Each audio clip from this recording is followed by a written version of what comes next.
Om Namah Shivaya, World Raisers, Sabine and Roger here. Let's watch how Shiva as Mahakal propels you towards Mukti, a request by our world yogi, Pratik, and Earth democracy. Those who are aspiring for Mukti, this dimension that we are referring to as Mahakala becomes of paramount importance. The Mahakala temple, it will shake you from the root of your existence.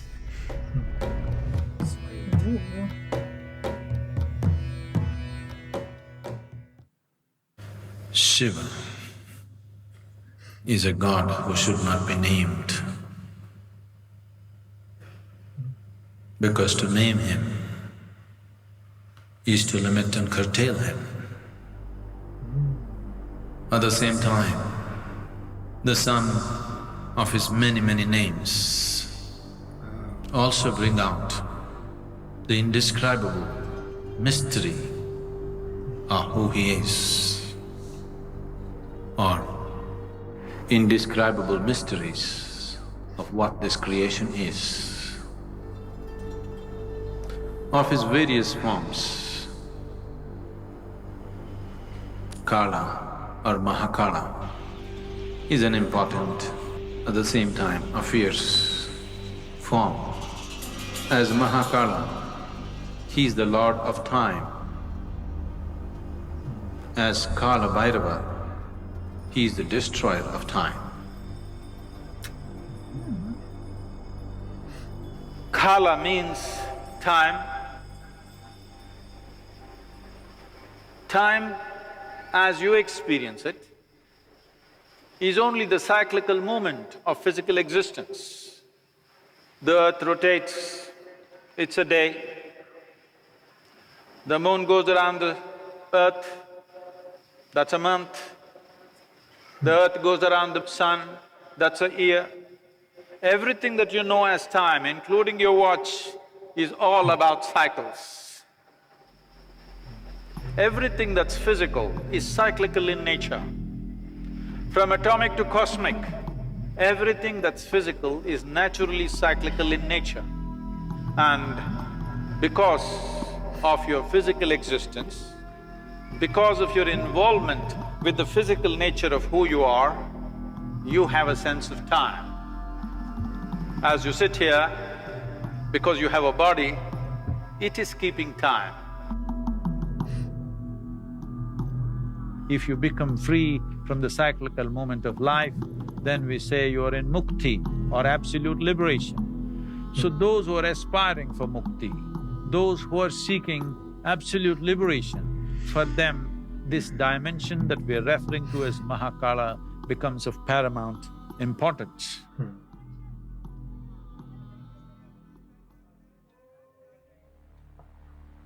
It once happened, the great sage Shukracharya, who was the guru for all the demons,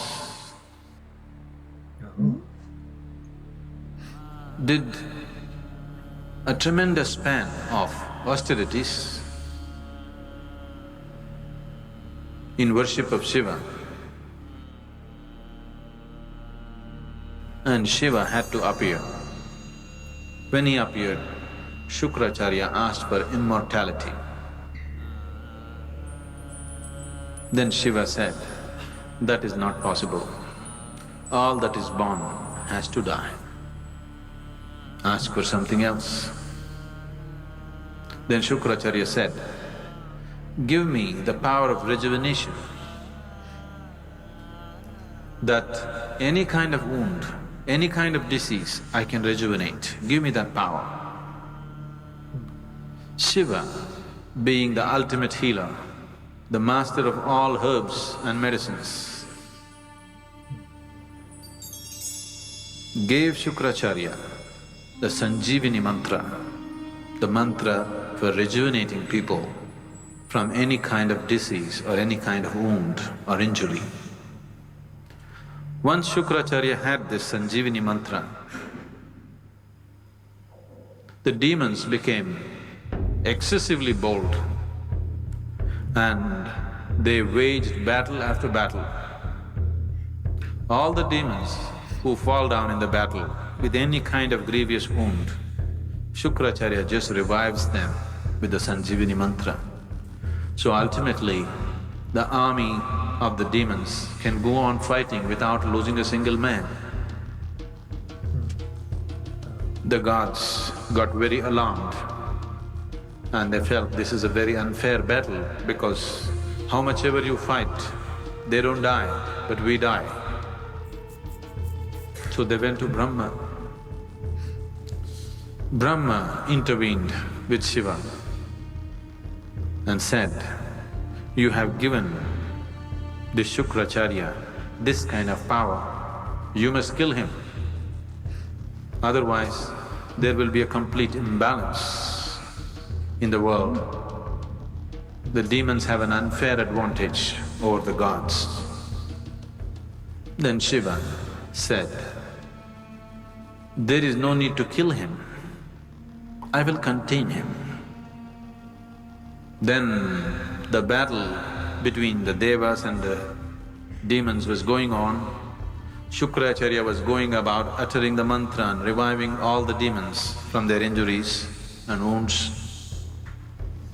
Then across the horizon, a terrible creature, an ogress, whose name was Kritika, came in a hideous form. She was one of the Shiva Ganas. She came and sucked Shukracharya into her womb. And there he remained as a fetus. And he was contained and a balance was set forth between gods and demons. A more fair and just battles were fought. Then Brahma was so amused and he thought, it is only Mahakala who can do this, that without killing the person, he can completely contain his life. Shukracharya remained in the womb of Kritika and his Sanjivini mantra became impotent.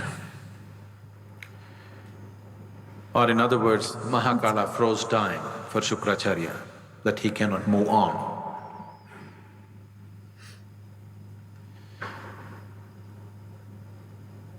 When we talk about transcendence, when we talk about spirituality, yoga, we are seeing how to go beyond the limitations of time and space. Because time and space belongs to the physical plane of the existence. Once you aspire to be spiritual, what it means is you're aspiring to be something more than the physical. Once you're something more than the physical, that means you're aspiring to be beyond the limitations of time and space.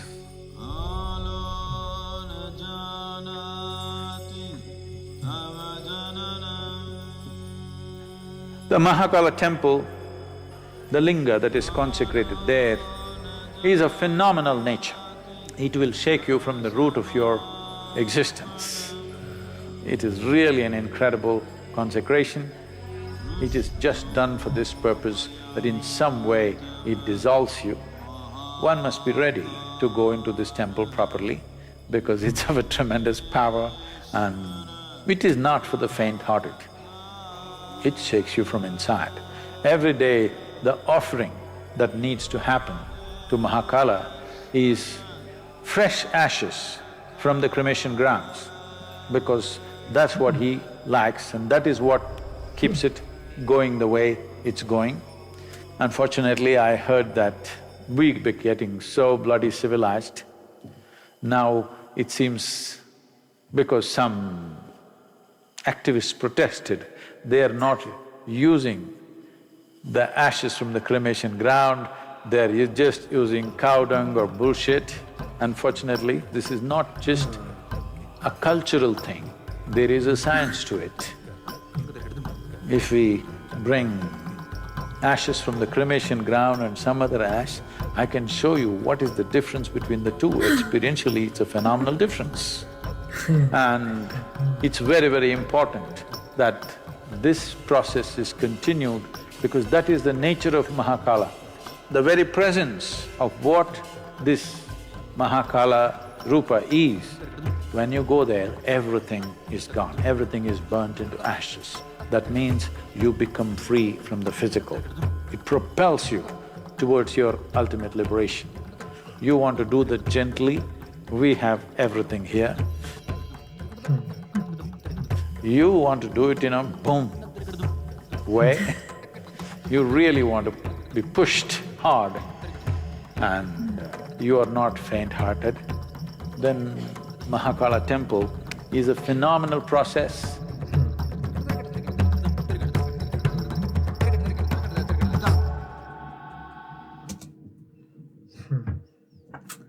Fascinating. Mahakala temple on the list. Yeah, if you're receptive for that, then yeah, no doubt. I can just imagine myself because in holy places there are always so many people and you know, it's like if you think you go there and have the space to yourself and just, you know, sit there and feel the energy, then there's no way. There are going to be people, you're going to be pushed, you're going to be like, yeah, it's going to be a very different experience. Seemed like a really busy place. There's a lot of people in that little chamber. Yeah, and probably lots of, yeah, it's like, Yeah. but anyways. Because even Sadhguru, yeah, he consecrated his jhana linga, right? And he's saying, yeah, that's going to be more of a gradual process. If you really want to go for it, like abruptly and really shake it to your core, go to the Mahakal temple because it's designed for that. And not sure, it seems like he's touching on, now that they're not using the ashes from the cremation ground, is it still as potent and powerful if they downgraded, you know, what they're offering, Mahakal? So who knows? Because degeneration. Yeah, it's degenerate times, and yeah, politically correct, and so I don't see why it would be a problem. I don't want to start a debate, but what else are the cremation ground ashes doing, right? So it's better to just dump them into the Ganges or put them on a sacred linga. So that's just me. I don't see what the difference is. It's ashes, right? So what does it matter what happens to them? The mystery of opinions nowadays. Anyways, let's not touch on that. Yeah, so just to propel you to, you know, destroying your delusions and your karma and your negative habits. And yeah, it seems to me like the video was mostly about the Mahakala temple and how going there will just obliterate and eradicate, you know, your karma and then push you towards Mukti, which, you know, we're not going to deny that there's any truth to that, but I think there needs to still be some ripeness, right? And some practice and some sadhana of a real, genuine spiritual seeker that wants mukti and liberation. But as we all know, there's a lot of people that are still very much, you know, trapped in material existence and not seeking spiritual reality, just practicing a religion or, you know, a spiritual philosophy, and then going to these temples, you know, without a pure intention of total transcendence, right? So yeah, if you don't have an intention and if you're not seeking it, because, you know, you're not going to transcend the ego and attain enlightenment unless it's like a deep-rooted desire and ripeness in something that you want, right? Because there's free will, right? And you're not going to transcend your ego if that's ultimately not what you want, right? So even going to a temple, you know, as just a regular person, it's not going to transform you. No, but if you're ripe and if you've been a seeker and you're ready and you have the longing, right? Then potentially, yeah, anything can happen. Okay, and then in that sense, it could be like a very potent temple. And okay.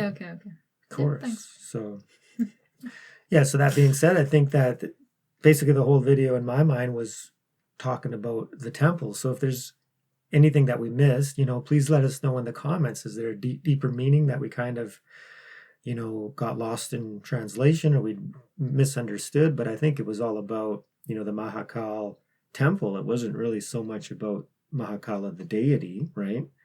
But the temple and the power of that temple. And so is the Mahakala deity, is that, is it just connected and confined to that one temple and that one linga?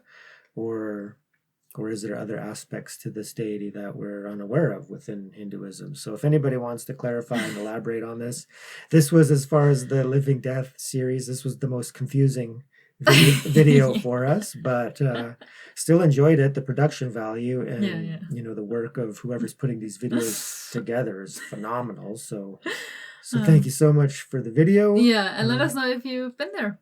Oh yeah, has anybody been to that wonderful temple? So very curious. But yeah, thank you so much. Please hit the like button if you like this video. Let us know what you think in the comments. Remember to subscribe, and remember, most importantly, raise yourself and raise the beautiful world with its Mahakala temple. Thank you so much, everyone, and a very special thank you to our world yogi, Pratik. We love you. Peace.